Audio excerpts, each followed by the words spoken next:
On Sunday, the 2nd of September, the Yorkshire Air Museum will be holding the Thunder Day event. They will run the engines of several aircrafts, but now they have got some problems with the famous Second World War Douglas DC-3 Dakota. At the moment, we can't get fuel through to the engine fuel pump. So what we've been trying to do, if you think of the angle of the Dakota, we've got the fuel about this level. What we've been trying to do is to raise the tail to increase the fuel level to try and get it into the fuel pump.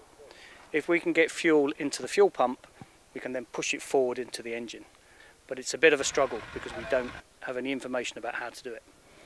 So it's all trial and error. So we're undoing pipes, tipping it up, see where fuel comes out next, do the pipe up, go to the next pipe, undo it, tip it up, get fuel out there.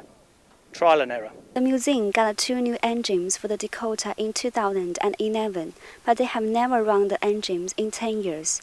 Next week, some expert team from Coventry flying Dakota all the time are coming up to have them get the fuel through the fuel pump, but they can't guarantee the problem will be fixed before the Thunder Day. Once we get the fuel through, we still have never run the engines. So in the 10 years we've been working on the aircraft, the engines have never turned.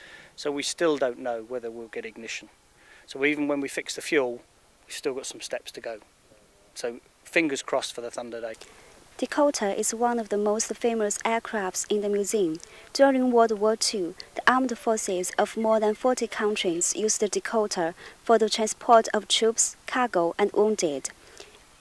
It was identified by General Eisenhower as one of 4 things won the Second World War for the Allies.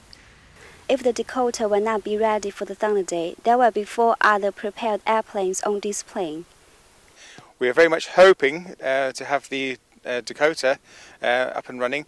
A lot of work is going on by our aircraft engineering department to get those engines running, and we're fingers crossed. We're hoping to have that one running as well on the Thunder Day. And if it's not this time, it'll be next year when we do our first one next year. But we have other propeller aircraft that will be live as well. We have the de Havilland Devon, which we've seen earlier, and we've got a World War I SE-5A biplane.